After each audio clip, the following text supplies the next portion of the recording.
Now we are going to solve the third problem in 7th chapter, Properties of Matter.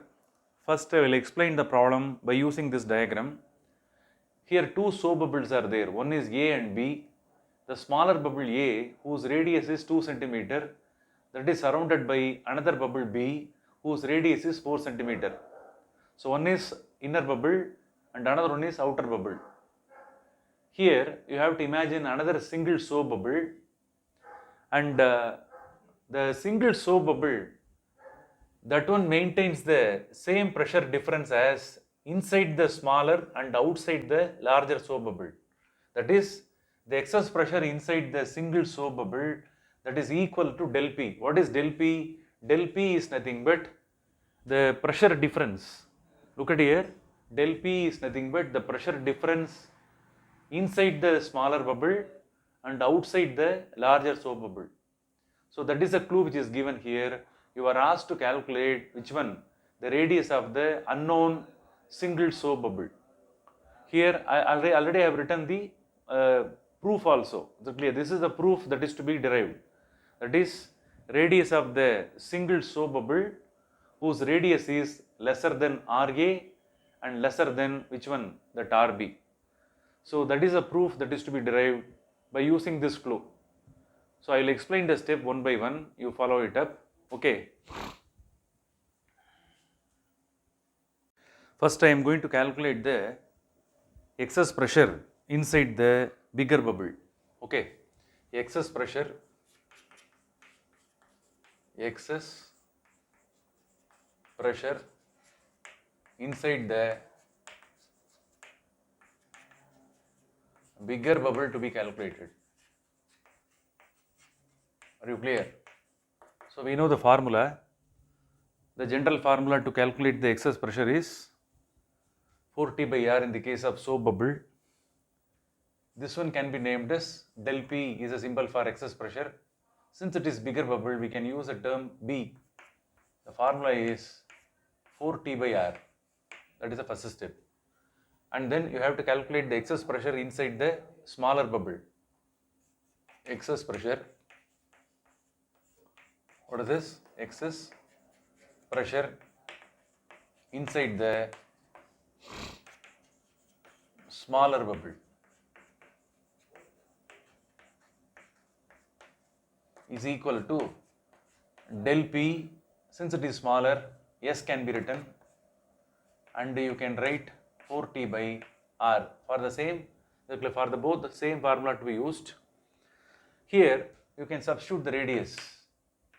4T divided by R, radius is 4 centimeter in the case of bigger bubble. So 4T divided by 4, that is equal to what? T can be written. Here radius of the smaller bubble is 4T divided by 2.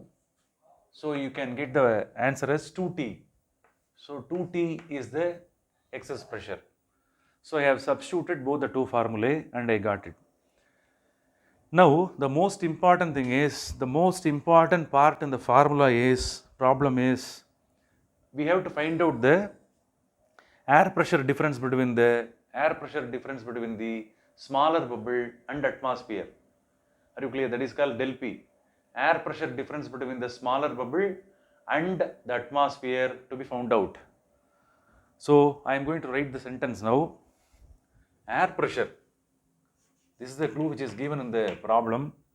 Air pressure difference. What is this? Air pressure difference between two the small bubble. Look at the arrowhead.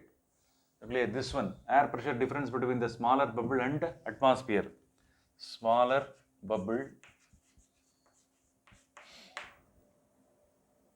and then atmosphere to be written. This is equal to whom? This is equal to the sum of these two. Sum of, what is this? Sum of the excess pressure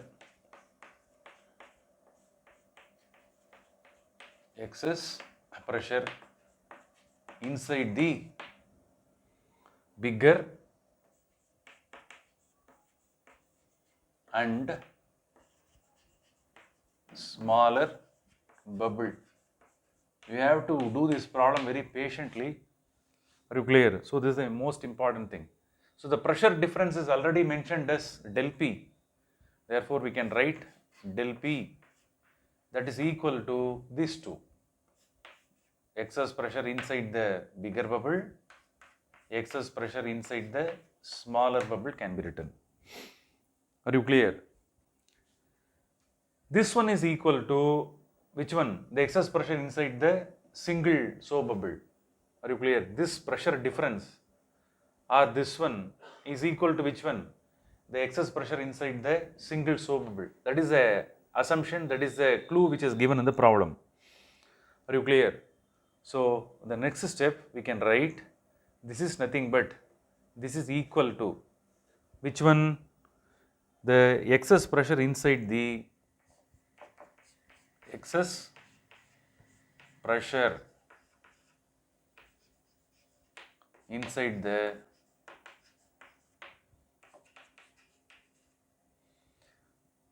imaginary, what is this?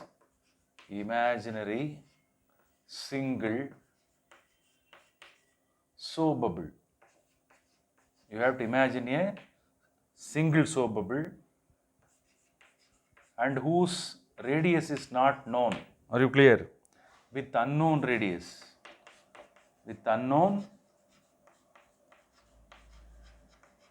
radius R. Are you clear? Therefore, this part, the excess pressure inside the imaginary single soap bubble is equal to this one. So therefore we can write del P. Are you clear? The del P is nothing but imaginary soap bubble.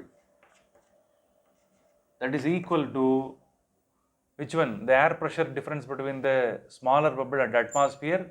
That is also equal to the sum of excess pressure inside the bigger and smaller bubble. Therefore, you can write this one. Del P B plus del P S can be written. Any doubt in this? What is the general formula for excess pressure? I am going to write the formula for excess pressure inside the imaginary single soap bubble. What is the formula? For this I am going to write 4T by R can be written. 4T by R, unknown. For this one, already the formula is available. What is this?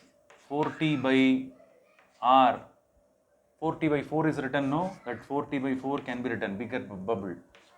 For this one, we can write 4T by 2 can be written. Our aim is to find out the radius of the single soap bubble. Are you clear? I am going to write the final step, very easy one. Here, in all cases, 4 T's are there, everything can be cancelled. So what is the remaining thing? 1 by R, which is equal to 1 by 4 plus 1 by 8 can be written. 1 by R is equal to 4 into 8. Here 4 by 2 is there, sorry. 4 by 2, 4 into 2, 8. 8 divided by 4 is equal to 2. 8 divided by 2 is equal to 4. You will get 6 by 8. Are you clear? The next step, 1 by R is equal to 6 by 8 means R will be equal to 8 by 6. 8 by 6. 8 by 6 will be equivalent to how much? 1.33. Here all the factors, they are substituted in the form of centimeter. So the final answer also must be written in terms of centimeter. So the radius of the single soap bubble must be equal to how much? 1.33 centimeter.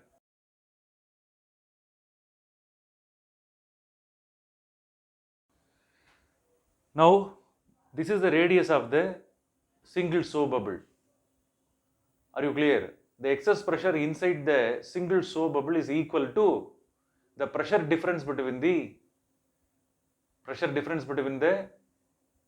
inside the smaller bubble and outside the bigger bubble, that is del P.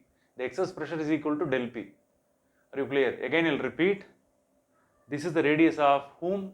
Single soap bubble, whose radius is lesser than smaller bubble and bigger bubble, and the excess pressure inside the single soap bubble is equal to the pressure difference between inside the smaller bubble and outside the bigger bubble. So that is a proof which is required. Okay.